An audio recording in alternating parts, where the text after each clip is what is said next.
예, 오늘 말씀 영광이 가득한 기쁨 말씀을 전하고 싶습니다. 요즘 여러분에게 기쁜 소식이 있으십니까? 여러분은 무엇이 기쁩니까? 세상을 둘러보고 삶을 살아갈수록 요즘 세상이 너무 각박하고 복잡하게 돌아가고 극단적으로 치닫고 이기적이고 탐욕적이고 이렇게 되다 보니까 이 여유가 없어지고 마음을 뺏길 때가 너무 많습니다. 마음을 뺏길 때가 보니까 내 마음이 정말 기쁜 적이 있는가? 여러분 행복하십니까? 주위 옆에 분 둘러보시고 행복하십니까? 한번 물어보시기 바랍니다.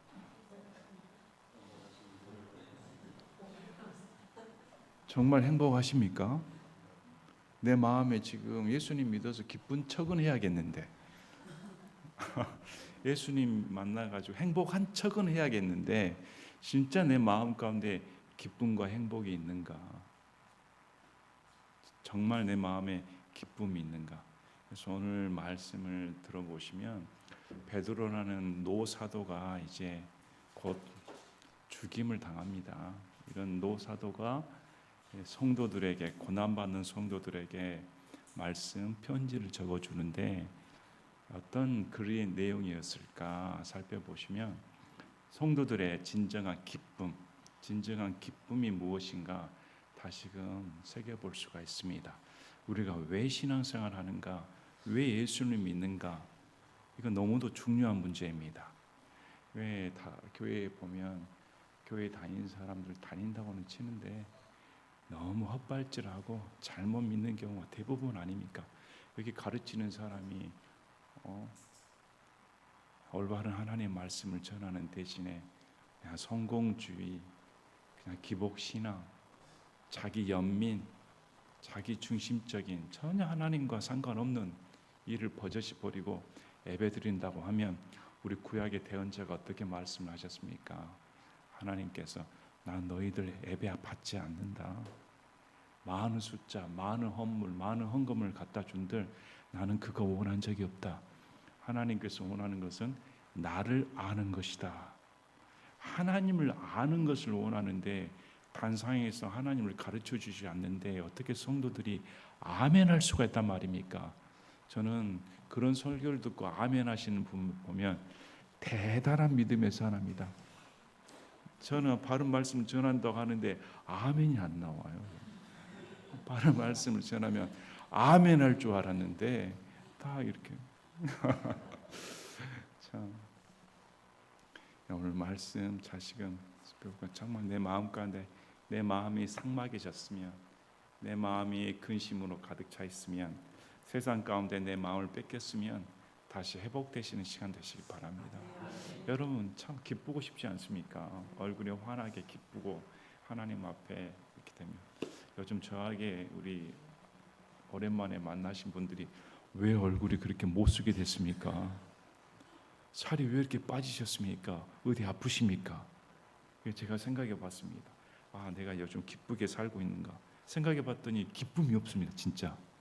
아, 내가 일에 그냥 치우고 이것저것 신경 쓰느라 내 마음 가운데 이 진정한 기쁨이 다 말라버렸구나.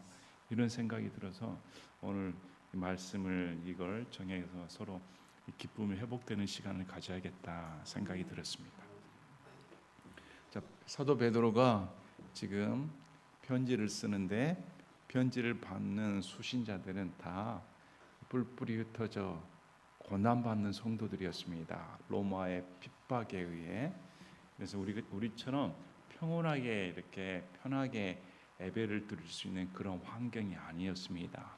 도망쳐 다니고 잡히면 순교당하는 그런 핍박당하는 그런 암묵한 시대였습니다. 이런 시대 가운데 베드로가 어떤 글을 적어줬을까? 베드로는 먼저 고난을 당하는 사람이었으니까. 베드로도 몇 번 죽을 고비 넘기지 않았습니까? 헤롯이 가두어서 죽여버리려고 했으니까 하나님의 은혜 가운데 옥문이 열어져서 구출받기도 하고 전혀 죽음 가운데 또 맹맞고 두드러 맞아도 하나님 앞에 내가 고난받는 예수 그리스도의 사도로 부름받는 그런 은혜, 고난에 동참할 수 있는 은혜 기뻐한다. 이렇게 고백한 사람이었습니다. 이 사람이 편지를 쓰는데 1장 1절에 예수 그리스도의 사도 베드로는 자기를 이렇게 분명히 말합니다. 사도는 보내심을 받은 자, 나는 예수 그리스도로부터 너희에게 보냄을 받은 자이다. 예수님이 나의 주인이시고 나는 그분의 종이다. 대리자다. 이렇게 말씀하면서 본도와 갈라디아와 갑바도기아, 아시아와 비두니아에 두루 흩어진 나그네들. 제가 여러분에게 항상 지도 공부를 하셔야 됩니다. 지도를 펼쳐놓고 본도, 폰투스로 알려져 있네. 본도 출신 누구였습니까?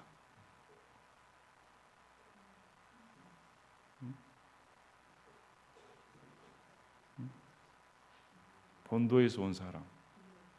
네? 본디오 빌라도를 본도 빌라도 찾아보시기 바랍니다.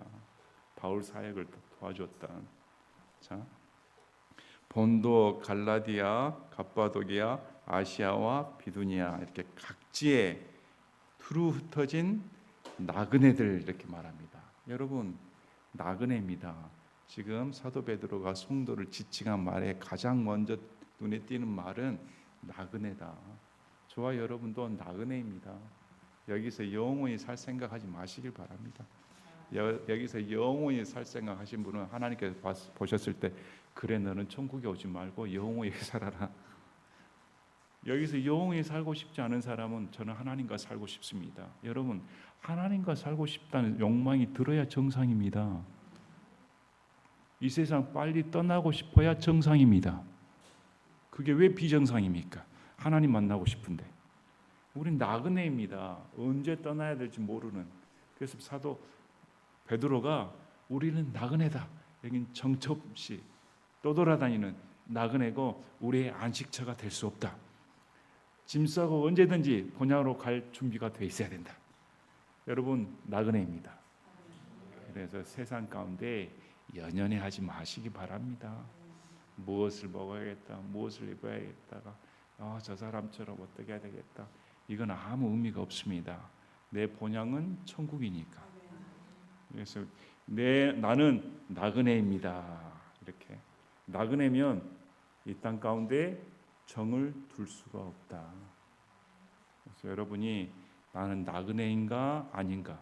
우리 히브리서 11장 보시기 바랍니다. 믿음의 사람들이 어떻게 고백을 하는가? 다 나그네라 불리움 받았다. 아브라, 이삭, 야곱이 집을 짓고 살지 않았습니다. 다 장막, 텐트를 치고 살았지 한 곳에 거주하지 않았다는 것입니다. 우리도 마찬가지다. 이 땅에서 우리는 나그네로 불리운다. 또 이방인으로 불리웁니다. 이 세상과 우리는 맞지 않으니까. 여러분이 이 세상과 맞다는 것은 누구하고 맞다는 것입니까? 마귀입니다. 우리는 이 세상과 맞지 않고 저 천국 하나님과 맞는 사람이 돼야 됩니다. 그래서 이 세상이 부자연스러워야 됩니다.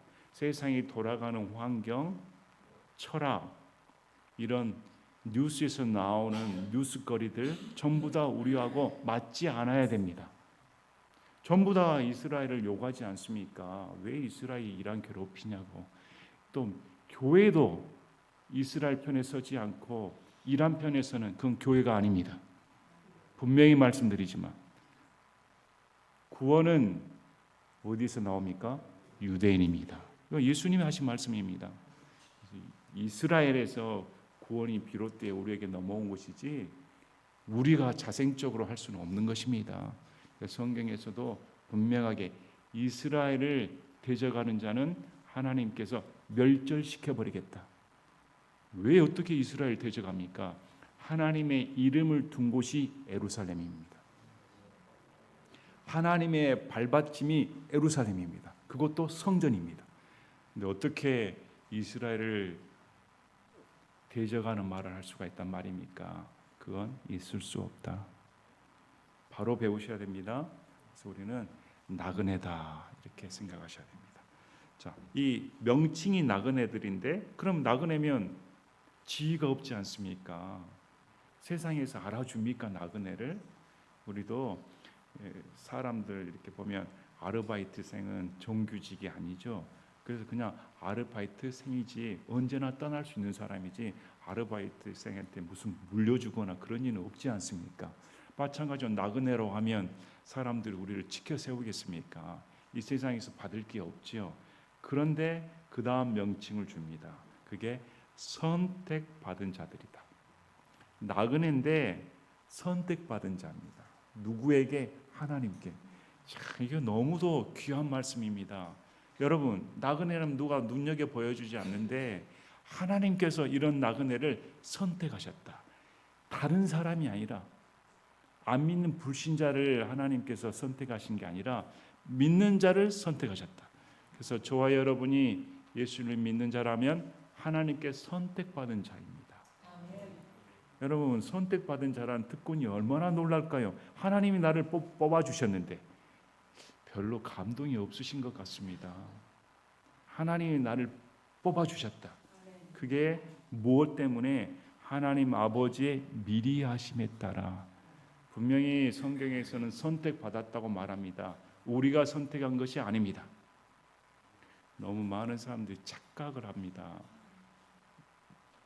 한쪽을 지지하면 안 됩니다. 분명히 사도 바울과 베드로는 우리에게 구원의 진리를 가르칠 때 미리 아심에 따라 우리를 선택하셨다 이렇게 말씀합니다. 우리는 선택받았습니다. 참 이게 미리 아심에 따라. 그래서 성경에서 구원의 교리는 우리의 자유의지를 무시하지 않습니다. 우리가 예수님을 믿을 줄 알고 선택하신 겁니다. 예수님이 가능하시니까.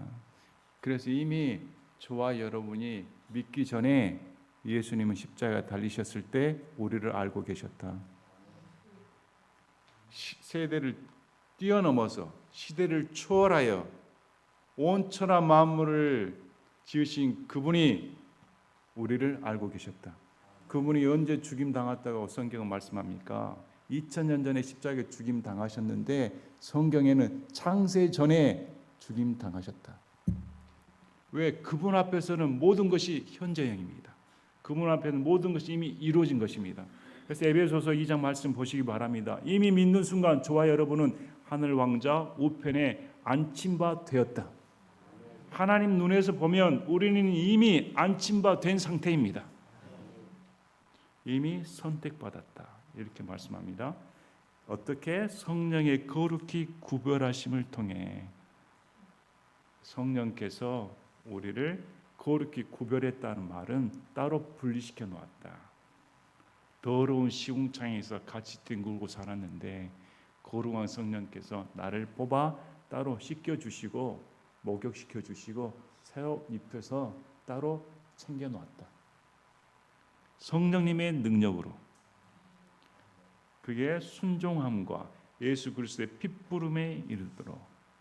그래서 예수 그리스도를 순종함으로 말미암아 또 예수 그리스도의 핏부름에 이르도록. 우리가 구원받은 것은 예수님의 보혈 때문입니다. 예수님의 보혈 때문에 예수 그리스도의 복음에 순종하여 구원을 받게 된 것입니다. 이르도록 선택받은 자들. 그래서 이 선택받은 자들은 다시 말하면 순종하고 핏부름에 이르게 되었습니다.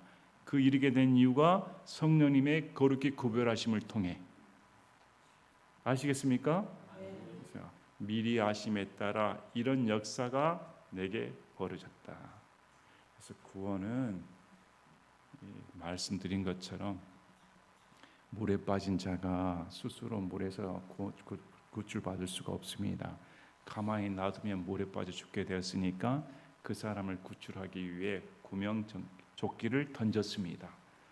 구명조끼를 던졌더니 입는 건 그 사람이 해야 됩니다. 그 사람이 입어서 구출을 받았습니다. 그러면 그 사람이 제가 자력으로 구출받았습니다. 제가요 입지 않았으면 구원 못 받았습니다. 이딴 소리 하겠습니까? 어떤 말을 할까요? 저분이 구명조끼를 내게 안 던졌으면 저는 죽을 사람이었습니다. 저분의 은혜 때문에 제가 구출받았습니다. 이것이 구원입니다. 예수님을 믿는 건 내 자유의지지만 하나님께서 내게 예수님을 보내주지 않았다면 저는 구원 못 받습니다. 길을 열어주신 분이 하나님이십니다. 참 감사하다 생각입니다. 그래서 예수님 믿는 사람이 구원 간증을 하는데 제가 믿어 구원 받았습니다. 이건 정말 성경에 그렇게 구원 간증을 하시면 안 됩니다. 저는 정말 하나님 앞에 죄인이었습니다. 예수님께서는 제 삶 가운데 찾아주시지 않으셨다면 저는 죽을 자였습니다. 예수님이 나 같은 죄인을 구원시켜 주셨습니다.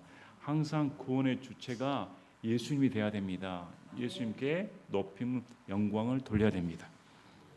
그런데 이게 선택받은 자들이다. 우리가 선택받았다는 게 예수님 믿으면 우리가 선택받은 자이다. 누구에게 선택되고 싶습니까? 삼성전자 회장입니까? 하이닉스 회장입니까? 여러분 누구에게 선택? 하나님이십니다. 하나님이 내 인생 가운데 나를 찾아와 주셨다는 게 놀라 자빠져야 됩니다. 비교할 수 없는 기쁨입니다. 지금 누구에게 이런 편지를 쓰고 있습니까? 고난당하는, 핍박당하는, 칠흑같이 암흑처럼 종교의 자유가 없는 그런 삶 가운데 지칠 대로 지친 성도들에게 하는 말입니다. 그러면 우리는 어떨까요? 왜 이 말씀이 우리 가운데 은혜가 되지 않을까? 왜 이 말씀이 우리 가운데 힘이 되지 않을까? 이유는 하나입니다. 우리가 배불렀기 때문입니다. 우리가 배불렀기 때문에 그런 소리 다 들어봤습니다. 그런 소리 다 압니다. 그러니 직접 우리에게 감흥이 안 온 것입니다. 정말 우리가 이 사람들처럼 예수님 믿으면 끌려가서 죽을 판인데 이런 절박한 가운데 있으면 이 말씀이 살아서 들어올 겁니다. 진짜 나는 나그네고 선택받은 자이구나. 내가 두려워할 필요가 없구나. 하나님 나를 선택하셨으니 하나님이 책임져 주시는구나. 이런 마음으로 힘을 얻었을 것입니다. 그래서 바로 은혜와 화평이 너에게 더욱 많이 있기를 원하노라. 참 놀랐습니다. 은혜와 화평이 있는데 더 많이 있기를 원한다. 여러분 사람을 어떻게 위로하십니까? 이런 분들한테 고난당하고 있어. 그렇지. 그러니 나서지 말아야지. 지금은 목소리 높이지 말고 좀 죽어 있어. 그게 지혜로운 거야. 예수님 믿는다고 잘못 잡혀가면 순교당하는데 가만히 있는 것이 지혜로운 일이지. 왜 그렇게 나서? 그래야 마음이 편하지 않을까? 근데 그렇게 소리 안 나오죠? 어떻게 나옵니까? 은혜와 평강을 가지고 있는 사람들입니다. 그 핍박 가운데서도 은혜와 평강을 가지고 있는데 더 많이 있기를 바란다. 수준이 다르죠. 하나님 곧 우리 주 예수 그리스도의 아버지를 찬송할지어다. 오히려 찬송합니다. 고난 가운데 성도들아, 하나님 곧 우리 주 예수 그리스도의 아버지를 찬송하라. 왜 찬송하는 이유가 이제부터 나옵니다. 그분께서 자신의 풍성하신 긍휼에 따라 죽은 자들로부터 예수 그리스도를 부활하게 하심으로 우리를 다시 낳으사 산 소망에 이르게 하셨고, 찬송할 이유가 우리가 다시 태어났다. 그리고 죽을 소망이 아니라 산 소망을 가지고 있다. 여러분 베드로가 어떤 사람이었습니까? 어부였습니다. 가버나움에서 장모님 모시고 살던 그런 사람이었습니다. 그런데 어느 날 예수님이 그에게 찾아오셔서 자신의 배에 타 오르시고 이제 사람을 낚는 어부가 되게 해주겠다. 또 후에 12사도의 수제자로 뽑아서 인생이 달라졌습니다.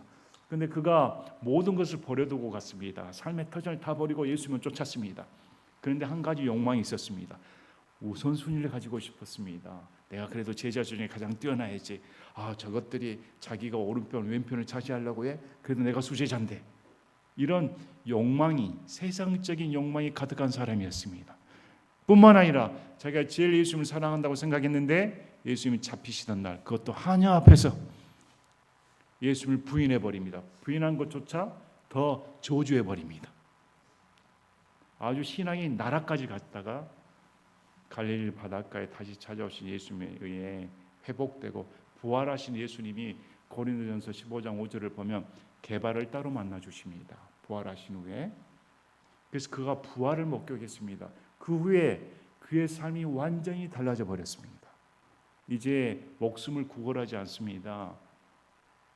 공에 가서도 담대하게 내가 너희들의 말을 듣겠는가? 하나님의 말씀을 따라야지. 두드러 맞고 매 맞고 협박을 당해도 예수 그리스도의 복음을 전하는 건 멈추질 않습니다. 감옥에 갇혀 죽을 판에도 전혀 두려워하지 않습니다. 오히려 자버립니다. 여러분, 감옥에서 주무실 수 있습니까? 이미 사도 야고보가 순교를 당했는데 그 다음 차례인데 참 놀랍습니다. 이 사람이 이렇게 된 이유가 뭘까? 다시 태어나게 되었다. 여러분, 다시 태어난다는 말이 뭡니까? 이 니고데모에게 예수님께서 물과 성령으로 다시 태어나지 아니하면 하나님 왕국을 볼 수 없다 이렇게 말씀합니다. 우리가 다시 태어나기 전에는 이 세상이 전부인 줄 알았습니다.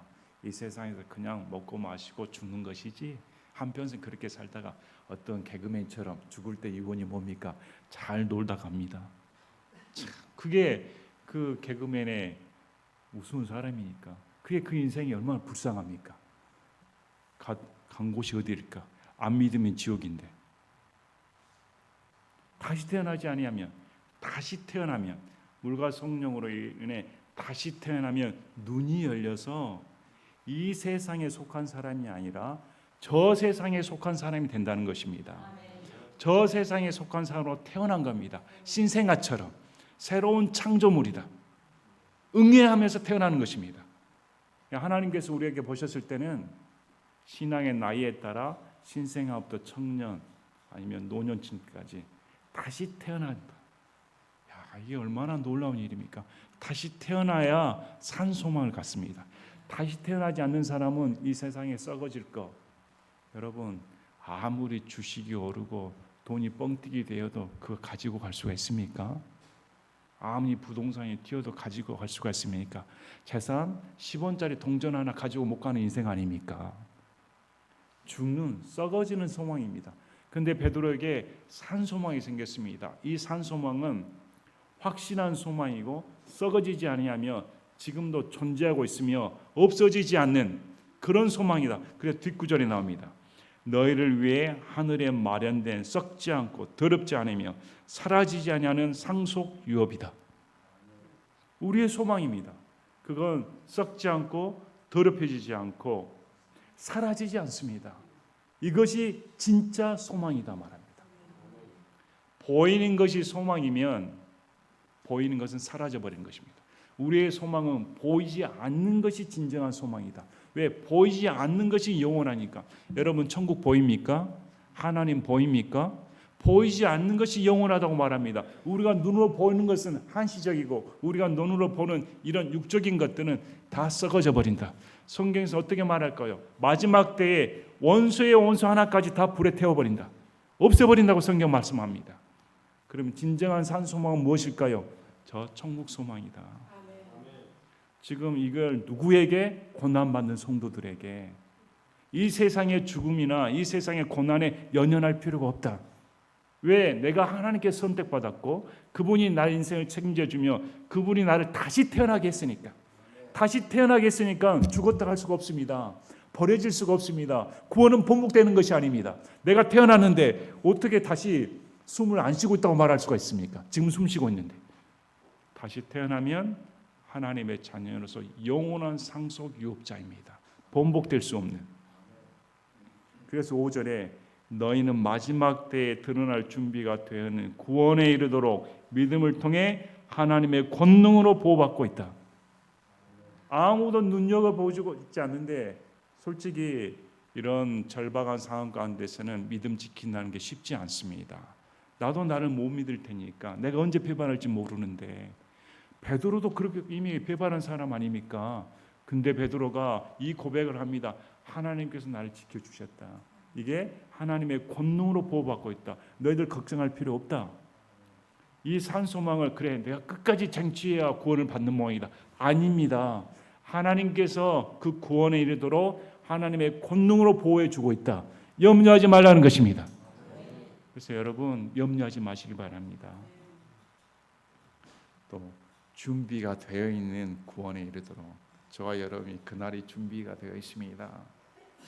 그 마지막 날에 하나님의 나팔 소리가 들리면 죽은 자가 먼저 일어나고 살아서 만약에 우리가 살아있으면 휴거되어 공중에서 주님을 뵙게 된다. 6절에 비록 지금은 필요가 있어 너희가 여러 가지 시험으로 인해 잠시 근심하고 있지만 그 구원을 크게 기뻐하나니. 지금 베드로가 너희들 고난 받는 거 말을 해줍니다. 근데 이 고난 근심이 잠깐이다. 근데 이게 필요가 있다 말합니다. 필요가 있어서 고난 받는다. 우리 성경을 보시면 우리 사도 베드로, 그다음에 바울, 또 히브리서 여러 가지 말씀을 보시면 예수님의 고난 받는 것은 우리를 예수님의 고난에 초청하기 위해서이다 이렇게 말합니다. 그 고난에 동참하기 위해서. 그래서 고난을 받지 않는 신앙은 존재할 수가 없습니다. 이 신앙 자체가 고난을 포함하고 있으니까. 내가 구원받은 순간 고난에 합류하는 것입니다. 근데 요즘 교회는 이상하게 가르칩니다.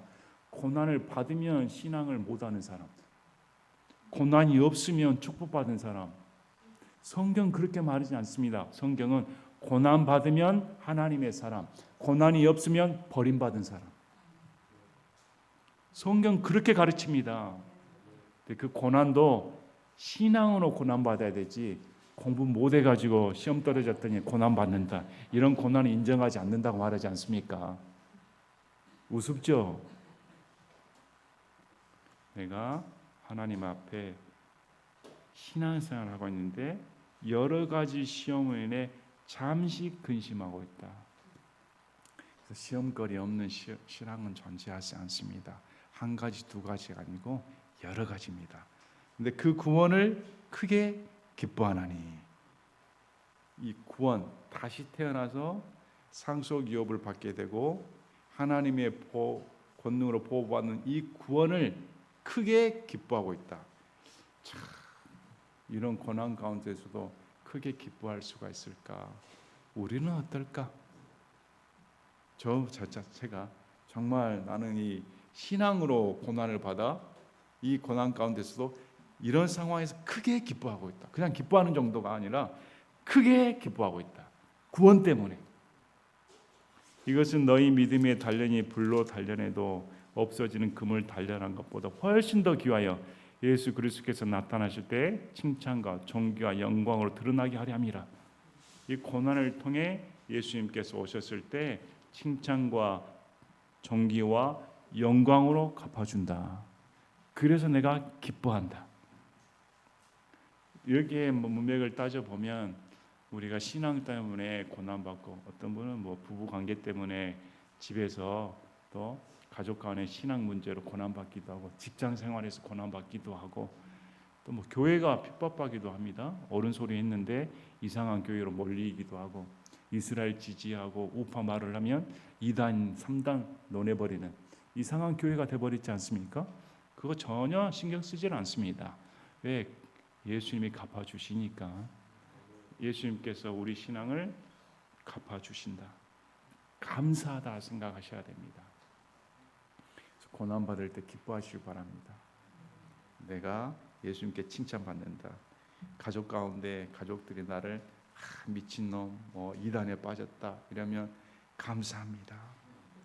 내 상급이 쌓여갑니다. 그러면 더 미쳤다고 난리겠지. 그 다음부터는 안 건듭니다. 말을 해도 안 통하니까. 감사하셔야 됩니다. 왜? 갚아주니까. 여러분 상급 신앙이 있으십니까? 진짜로? 여러분 정말 천국에서 내 상급을 쌓아야겠다 이런 신앙으로 매진하십니까?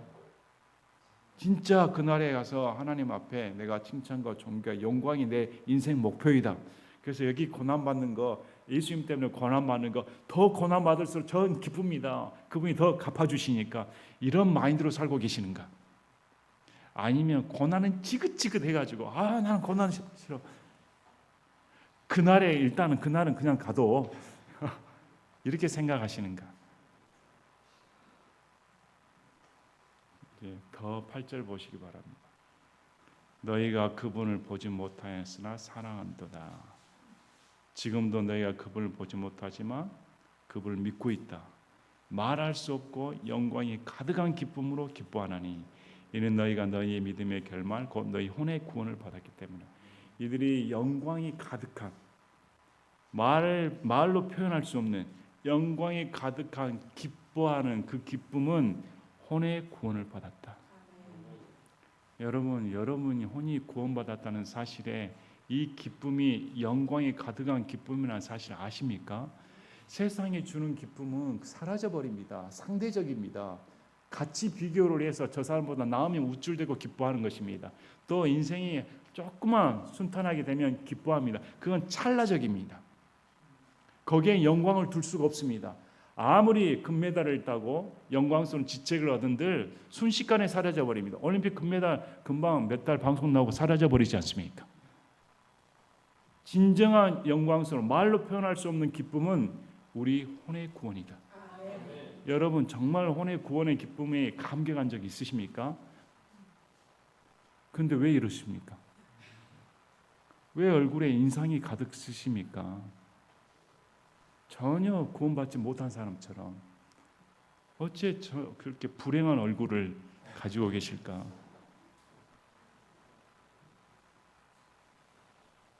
보면 혼의 구원을 받은 사람의 세 가지 특징이 나왔습니다. 혼의 구원을 받은 사람의 세 가지 특징은 첫째, 보지 못하였는데 사랑한다. 사랑합니다. 두 번째, 지금도 보지 못하지만 믿는다. 세 번째, 말할 수 없고 영광이 가득한 기쁨으로 기뻐한다. 사랑하고 믿고 기뻐한다. 여러분 예수님을 사랑하십니까? 예수님을 사랑하는 근본적인 원인이 내 기도 응답을 해주셔서 내가 기도를 했더니 이런 응답 받습니다. 이게 아닙니다. 어떻게 예수님께서 2000년 전에 나를 위해 죽으실 수가 있단 말입니까? 어떻게 그분이 나란 인생에 찾아오 주셔서 십자가에 달리시고 부활하셨단 말입니까? 이 구원을 안다고 하면 사랑하지 않을 수가 없습니다. 그래서 아주 그냥 기복신앙, 무당신앙처럼 복받아라 복받아라 박수치고 응답받은 이런 저급한 추잡한 이런 그런 차원의 기쁨이 아니라 어떻게 그분이 내 인생 가운데 찾아서 구원을 시켜주셨단 말입니까? 사랑이란 말을 표했습니다. 사랑은 대가를 바라지 않습니다. 그냥 예수님이 좋아서 사랑하는 것입니다. 그것도 보지 못하였는데 오늘날 난리 법석치지 않습니까? 예수님 보여주시길 바랍니다. 나타나 주시길 바랍니다. 예수님 나타나 주시면 제가 더 열심히 믿겠습니다. 이 난리 치지 않습니까? 근데 여기 뭐라고 나올까요? 보지 못하였는데 사랑한다. 그래서 구원의 확신, 구원의 기쁨, 이 빼앗을 수 없는 이 구원은 우리 신앙에 절대 확실해야 되는 것입니다. 흔들릴 수가 없습니다. 지금도 너희가 그분을 보지 못하지만 과거에도 보고 믿은 게 아닙니다. 전한 말을 통해 복음을 통해 믿었고 지금도 예수님은 보이지 않습니다. 그런데도 그분을 믿는다. 왜? 나를 구원시켰기 때문에. 나를 구원시켜 주시기 때문에 내 인생을 완전히 책임지는 사실을 불신하지 않을 수 없다. 불신할 수가 없다는 것입니다. 완전히 믿는다. 그래서 뭐 듣고 보고 맛보고 해서 믿음의 근거가 성취되는 것이 아닙니다. 그분이 내 인생을 구원시켰기 때문에 어떠한 상황 가운데서도 믿는다. 이 사람들 보시기 바랍니다. 이런 척박한 환경 가운데서도 흔들리지 않는 것은 그 구원의 확신을 두었기 때문에. 그뿐만 아니라 사랑하고 믿고로 끝나는 게 아니라 말할 수 없고 영광이 가득한 기쁨으로 기뻐한다. 이 성도들이 다 이런 기쁨을 누리고 있다. 그런데 왜 우리 교회가 이 모양일까? 예배드리러 오면 정말 감격해하고 기뻐해야 될 텐데 이 머리 한 구석에서 내 직장 문제, 내 가정 문제 고작 해야 전부 다 이기적인 문제들 아닙니까? 지금 여기 있는 성도들이 그런 문제로 고민에 빠진 사람들이 아닙니다. 신앙 때문에, 핍박 때문에 고난받는 사람들인데 이 사람들이 사랑하고 믿고 기뻐한다고 하면 우리는 얼마나 이기적일까요? 여기 나와서 참 감사합니다. 기뻐합니다. 하나님께서 나를 구원시켜 주시다니 내 이런 문제는 아무것도 아닙니다. 이 혼의 구원의 가치가 얼마나 큰가 10절, 11, 12절에 비롯되어 있습니다. 혼의 구원에 관해서는 너에게 미칠 은혜에 대하여 태어난 태연자들이 부지런히 조사하고 탐구했다. 우리가 받은 혼의 구원에 대해 구약의 대제자들이 부지런히 탐구했습니다. 그들은 그리스도의 영께서 성령께서 그리스도의 고난과 그 뒤에 있을 영광, 우리 이사야 말씀과 시편, 다윗의 시편을 보면 예수님의 고난과 부활에 대해 어떻게 그렇게 마치 현장에 있는 것처럼 적혀질 수가 있을까? 그러나 그 실체를 알지 못했습니다. 미리 증언해 주실 때 그 영께서는 무엇을 혹은 그 어느 때를 겉으로 드러내 보여주셨는지 다 탐구했느니라. 부지런히 탐구했습니다. 과연 예수님이 언제 부활하시고 죽으실까? 이 메시아가 누구일까? 그들이 자기들을 위해 그것들을 수행하지 아니하고 자기 시대에는 이게 성취되지 않았으니까 신약 성도들이 우리에게 실제로 예수님이 나타나 주셔서 인간의 몸으로 오셔서 죽으실 수가 있다는 이건 감춰진 신비였습니다. 특히 교회는 감춰져 있습니다. 누가 밝혀냅니까? 바울입니다. 바울이 교회를 가르쳐 줍니다. 바울이 예수 그리스도의 계시에 의해 이 교회가 이방인과 유대인과 할 것 없이 예수님의 피에 의해 한 성령에 의해 한 침례를 받아 한 몸이 되었다. 이게 신비다 가르쳐 줍니다. 그 전에는 아무도 몰랐습니다. 그들이 자기들을 위해 그것들을 수행하지 않고 우리를 위해 수행하였으니 그들에게 계시되었는데 그것들은 곧 너에게 복음을 선포한 자들이 너에게 복음을 선포한 자들 사도들이 될 수 있고 복음 선포자들이 될 수도 있습니다. 이들이 그런 선포자들에 의해 복음을 듣고 구원을 받았는데 이 혼의 구원에 대해서는 부지런히 대언 자들이 미리 증언해 주었다. 근데 어느 정도였을까? 하늘에서 내려다보신 성령에 더불어 이제 너희가 전한 것들이요. 자, 천사들도 살펴보기를 갈망하는 것들이다. 이 혼의 구원에 대한 이 복음의 가치가 천사들도 알기를 원했다. 천사들도 몰랐습니다. 왜 몰랐을까요? 이 하나님의 사랑을 알 수가 없었습니다. 이 예수님의 십자가의 사랑은 천사들에게 예수님이라는 분이 얼마나 하나님의 사랑의 결정판을 천사들에게 교육시켜 준 것입니다.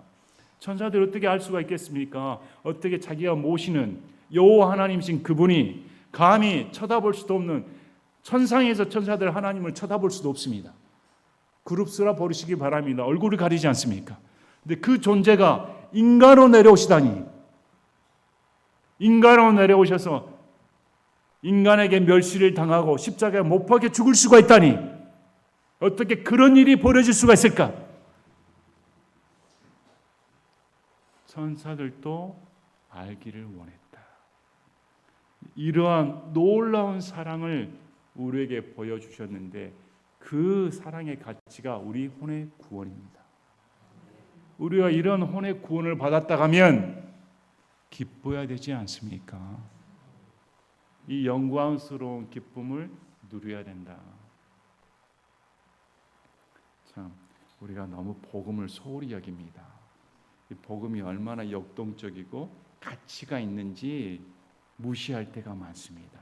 그냥 무덤덤하게 구원 받았으니까 그냥 하루하루 먹고 살기 바쁜데 이렇게 세상 가운데 동화되기가 쉽습니다. 그래서 성경에서는 자꾸 우리에게 예수님께서 어떻게 나를 찾아오셨는가, 어떻게 내가 선택받을 수가 있고 어떻게 구원이라는 이런 기적적인 일이 내 인생 가운데 펼쳐질 수가 있을까? 우리 인생 가운데 저의 여러분의 하나님께서 베풀어 주신 가장 큰 최고의 기적은 우리가 구원받은 것입니다. 우리가 구원받은 것이 가장 큰 기적입니다. 불치병에서 고침받은 것이 아니라, 감옥에서 풀려난 것이 아니라, 재산이 튀어난 것이 아니라, 직장을 얻은 것이 아니라, 가장 큰 기적 중의 기적은 우리 구원이다. 그래서 오늘 다시금 깊이 생각해 보시고, 이런 처지 가운데 있었던 성도들이 이런 큰 말할 수 없는 영광스러운 기쁨을 누렸다고 하면 나도 누려야겠다. 나도 다시금 신앙을 회복하고 기쁨 충만해야겠다. 이게 다짐하는 여러분 되시길 바랍니다. 제가 기도하고 마치겠습니다.